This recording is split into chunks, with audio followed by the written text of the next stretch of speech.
Okay, I'm back. It's about almost 2:30 on September 10th, I'm sorry. And I'm starting this ride from Beach Drive at the Cove in Cape May. And I decided to get out of the house after a rainy morning, come over and take a ride. And I thought I would make a video in which I just discuss some of the restaurants in Cape May, and that's the exclusive purpose of this video. I mentioned on several previous videos various restaurants, and when I started making some videos a few years ago, I talked about possibly recording a video just focusing on the restaurant scene. So I decided to come over and do that. And I think overall, I think it's fair to say that Cape May has, for a small community, a very good restaurant scene. And I say that as somebody who grew up and lives mainly outside of Philadelphia, which itself is really an outstanding restaurant city. My wife and I are, I guess you would call us foodies. We are very familiar with the restaurant scene in Philadelphia. And Philadelphia, that's not just an opinion on my part. I think it's an objective statement of fact. In fact, if you go by the objective evidence of James Beard award winners, Zahav was the best restaurant in all of America in 2019. Zahav is it's an Israeli restaurant located in Society Hill in Philadelphia. My wife and I used to frequent that fairly often until it won that award. And as soon as it was named by James Beard as the overall best restaurant in the entire country, it is almost, if not literally impossible to get reservations at Zahav anymore. The minute they open their book, it fills up. But we have dined there on several occasions, and we recognized what a great restaurant it was even before it became acknowledged as the best restaurant, because through my work, my wife and I have made numerous, and when I say numerous, I mean dozens of trips to Israel. And we've dined at a lot of restaurants in Israel, so we knew what a good Israeli cuisine tasted like. And Zahav certainly, foots that bill. So you have a restaurant like Zahav. Also, Philadelphia is home to Vetri's. Vetri is an Italian restaurant on Spruce Street in Philadelphia, and my wife and I have been there a couple of times, not very frequently, but a couple of times, and the reason we haven't been there more than a few times is the price. Vetri's is an extremely expensive Italian restaurant, and to place that in perspective, you need to budget, if you're a couple, you need to budget about $1,000 for dinner at Vetri's. And I'm not exaggerating when I say that, because the chef's tasting menu at Vetri's is about $165 per person. You can then double that for the wine pairings, and you're up to $330 per person. And then you add a 20% or more gratuity, and you're up to like $380, $390 per person. And then add tax, and you're well over $400 per person. And then if you want to add some things a la carte, you could easily go up to $450 per person, and that's with just a 20% gratuity. So if you're going to Vetri's as a couple, you really do need to budget about $1,000 for dinner. Now, I will say I think I've made it clear that my wife and I could not afford to buy homes in certain areas down here in Cape May County. We couldn't afford to buy a home on the island. We couldn't afford to buy a home in Cape May Point. So we're not wealthy by any means, and we cannot afford to shell out $1,000 for dinner, more than a couple of times in our life. And I will say that even though it was outstanding and it was a great Italian restaurant, I'm not sure that any restaurant is worth $1,000 for dinner, unless you just have so much discretionary income that it's, money is not important. So it has, but Vetri's is widely acknowledged to be the best Italian restaurant in America, and I say that as somebody who has frequented most of the Italian restaurants in Little Italy on Mulberry Street in Lower Manhattan. So my wife and I, Italian cuisine is our favorite cuisine, and we've dined in Italy, we've dined in Rome and in Milan and Turin, and we've dined at most of the restaurants on Mulberry Street up in Lower Manhattan.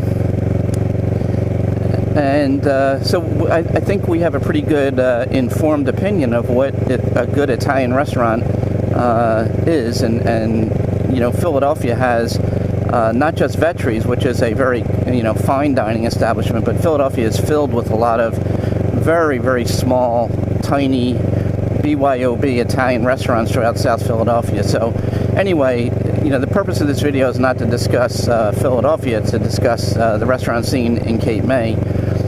But I wanted to share that to sort of, not to say that my views are authoritative by any stretch of the imagination, but that it is an informed opinion. We have dined out, I would say, an awful lot. So anyway, to Cape May, this video, most of my videos are too long as they are anyway, so I'm going to limit this video to what I would consider to be fine dining in Cape May. And fine dining itself is open to interpretation. I mean, there's any restaurant can call itself a fine dining establishment, and I don't know that there's any objective assessment of a restaurant and with a label slapped on it denoting it as fine dining. But to me, fine dining is a kind of an experience that you know when you see it. It's typically a place with very nice decor, a nice ambiance inside. Wait staff and servers are usually in pretty formal attire. The prices are generally pretty high.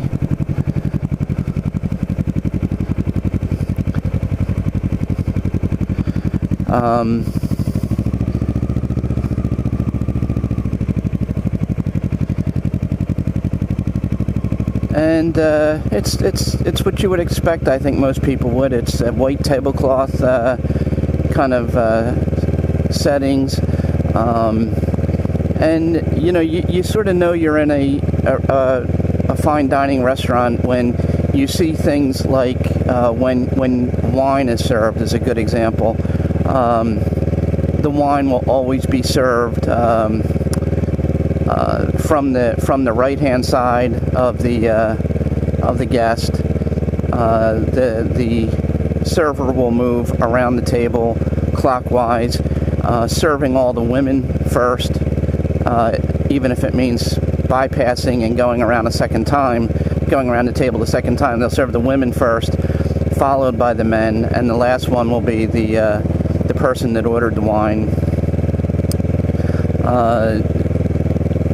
You can tell if the wine doesn't have to be decanted necessarily, but they won't empty the wine out at the end of the bottle. They won't empty it out and pour sediments into your glass if you happen to be the one that is at the end of the getting the last glass of wine. So even though they don't decant the wine, they know not to pour the sediment out. If somebody gets up to go to the restroom during the meal, when they return to the table, the napkin will have been folded and placed back on your seat, just as it was when you entered the restaurant. In fine dining restaurants, when you're finished with one course and you place your silverware on the table, they take that and bring fresh, clean silverware. They would never pick it up and put it aside for you to reuse with the next course of the meal. It's just things like that you sort of just get to know is when you're in there that this is a fine dining experience. So within that sort of general framework, in Cape May, I would say there are probably 10 what I would consider fine dining establishments, and I would say 4 of those 10 are what I would consider in a class unto themselves, and the other 6 would be still considered fine dining, but a notch below the top tier. And I stopped this ride here because I'm outside of Peter Shields Inn, which I mentioned on several previous videos, and this is one of the fine dining establishments in Cape May. It's the white building with the columns, and it's also an inn that you can stay at. And the other thing about that building is, as I mentioned years ago on a ride, it's reputed to be haunted, but that's the topic for another video. So Peter Shields would be one of the top tier fine dining restaurants, and I would say, in my opinion, it's the best. So if you're down here and you're looking to go out for a really exquisite meal, a really good dining experience, Peter Shields Inn would be my preference. Peter Shields is also a BYO, so you're not paying 3 or 4 times the price of a retail bottle of wine if you go to Peter Shields. So even though it's expensive,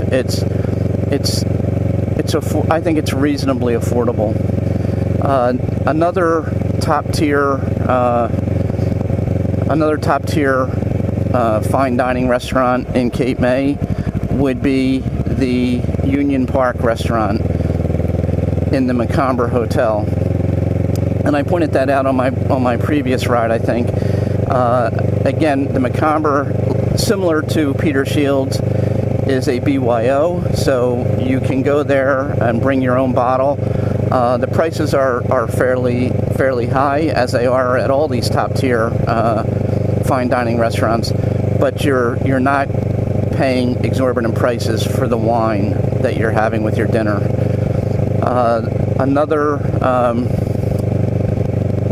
The next 2 top tier fine dining restaurants, in my opinion, would be the Washington Inn, which I rode past on one of my previous videos.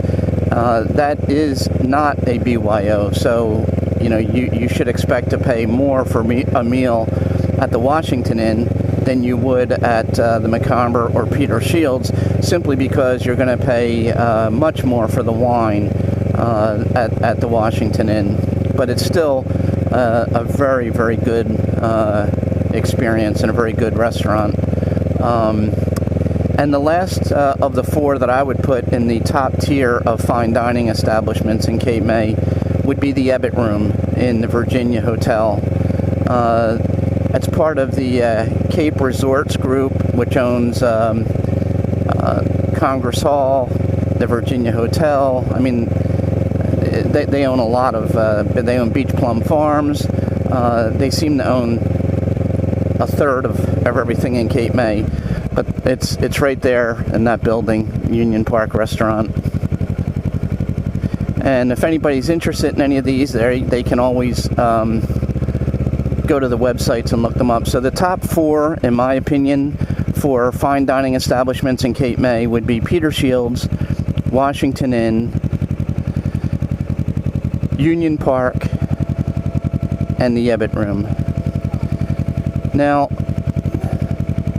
the next tier, but still what I would consider to be fine dining, would be, I guess, the following 6 restaurants in no particular order of importance. But they're still, very much fine dining. No one would be disappointed dining at any of these following 6 restaurants either. But first, I would say would be the Merion Inn. The Merion Inn is also not a BYO. So you go to the Merion Inn and you're gonna pay a little bit more for the wine that you drink there than you would if you went to a BYO. Next, I would say would be 410 Bank Street. 410 Bank Street, its name is its address. It's a New Orleans style of dining experience. They are BYO, and it's really a very, very good restaurant with that sort of specific type of cuisine.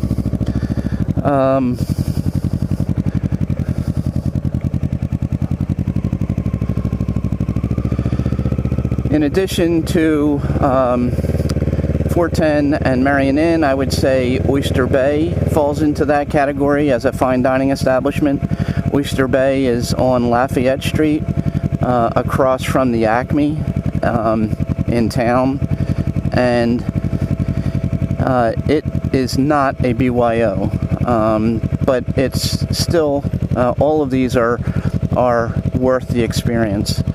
I don't think anybody would be disappointed at any of these. Oyster Bay, as I think as the name suggests, it's seafood and American cuisine. Next, I would put in this fine dining group would be Black Duck. Black Duck is in West Cape May. I pointed that out. It's near the corner of Broadway and West Perry, where West Perry turns into Sunset Boulevard that goes down to Sunset Beach. And Black Duck is not, it is a BYO, so they do not serve liquor or wine there. They don't have a liquor license, so that's a reasonably affordable, but you're still paying prices of the food for a fine dining restaurant, but you're not paying the upcharge on the wine.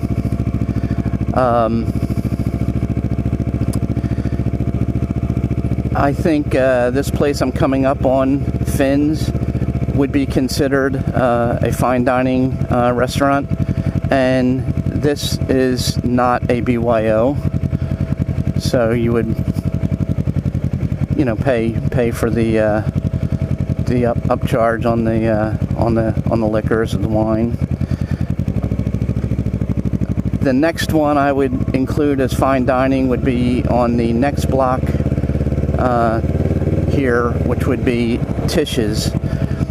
Tisha's is also owns a restaurant over in North Cape May called 5 West Pub, but this is more of a traditional fine dining restaurant, which does not have a liquor license, so it is BYO. Let's see, after Tisha's, and I should say now that I am excluding ethnic restaurants, so I'm not considering in this list Italian restaurants. There are several Italian restaurants in town, like Acamia is an Italian restaurant right on the mall. There is Icara, which is right off the mall. It's an Italian restaurant. There's Sapori, which is an Italian restaurant, which is sort of across the street from Black Duck. There's Godmother's Restaurant, which is Italian, which I pointed that out, is also owned by the same owners of Black Duck. In addition to the Italian restaurants, I'm excluding Greek cuisine restaurants like George's or the Olive Branch over in North Cape May. So I'm excluding the I'm excluding the Chinese and Japanese restaurants and the Mexican restaurants. There's a fair number of very good Mexican restaurants in and around town. I think another noteworthy fine dining restaurant would be the Lobster House. The Lobster House is sort of a bit of a tourist attraction. It's over by the marina where you enter Cape May. I've shown that on previous videos. And that is not a BYO, so you will pay, at least twice the retail price, and maybe 3 times the retail price for a bottle of wine at any of these places that are not BYOs. And I'm also excluding from this list because they're not fine dining, some of the little bistros that my wife and I like, and I'll talk about those on a separate video, and I'll talk about the ethnic restaurants that I'm excluding, but these are just what I would consider to be fine dining. So I think I've mentioned Merion Inn, Oyster Bay, 410 Bank Street, that's 3, Black Duck, Finn's, and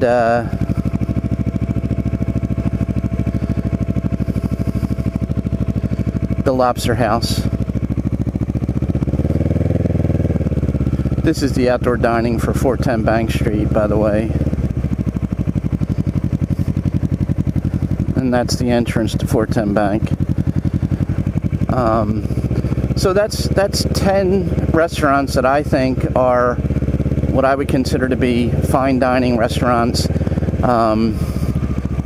that all of which are really good restaurants. I don't think you would be disappointed in any one of them, but the top 4, in my opinion: Peter Shields Inn, Washington Inn, the Ebbit Room, and Union Park Restaurant. They would be my choice for the top 4 fine dining restaurants, and the next 6 would be Merion Inn, Merion Inn, Oyster Bay, 410 Bank Street, Black Duck, Tisha's, and the Lobster House. So that's sort of a quick rundown of the what I would consider to be the fine dining scene in Cape May. So if anybody comes across this video and is on vacation down here and looking for